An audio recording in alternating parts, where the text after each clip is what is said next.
Hi, I'm Advanced PGA Professional Tom Gibbs here at Keele Golf Centre to help you with the 5 most common short game faults I see.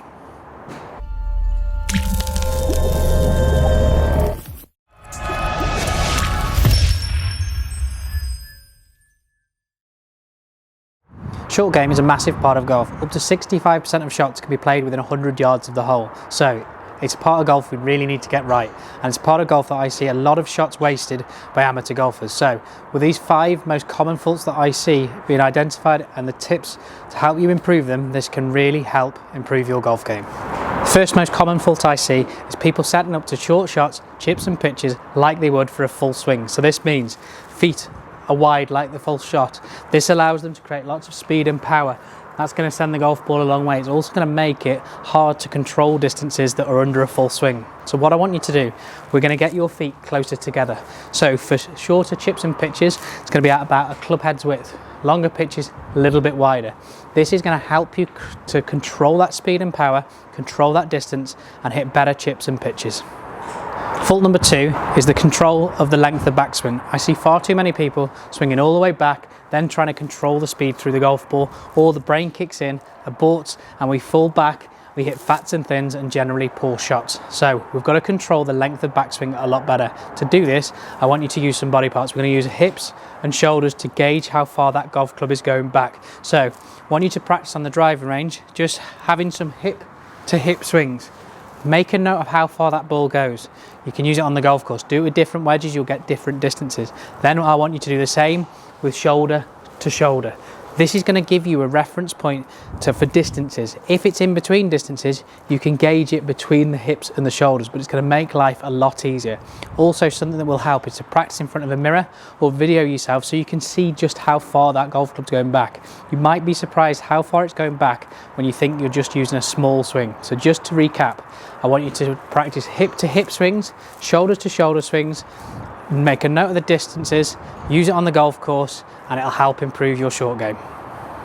Fault number 3 is where we see the golfer using their hands and arms too much, flicking, scooping, wafting their arms, and no real speed control or distance control.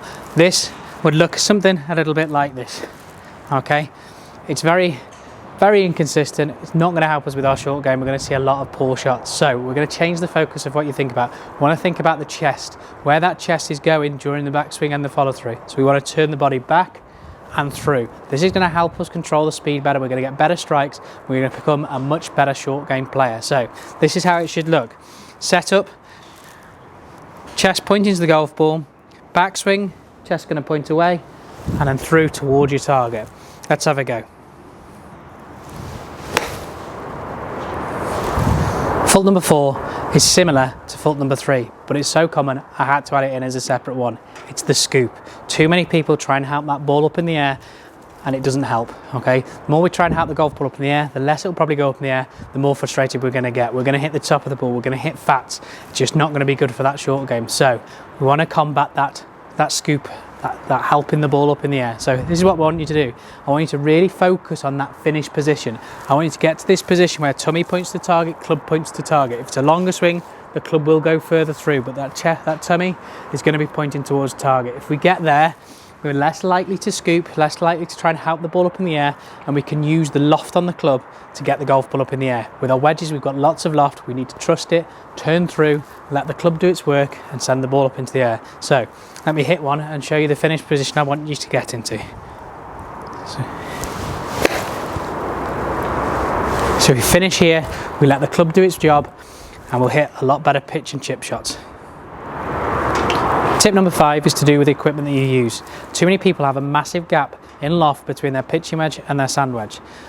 Throughout your bag, you'll have around about 4 degrees difference between all your irons until you get to the pitching wedge and go straight to sand wedge. This can be as much as 10 or 12 degrees. So it leaves a massive gap. There's a full swing shot that we can have in the middle if we've got the right club. So in my bag, I've got 4 wedges.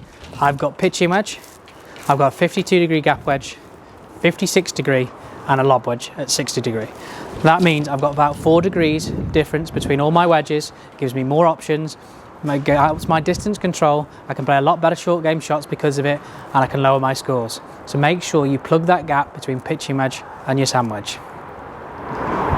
So they're the 5 most common faults I see with people's short game, and how you can eliminate them from your game and become a better short game player and lower them scores. Take them away, have a go, and let me know how you get on.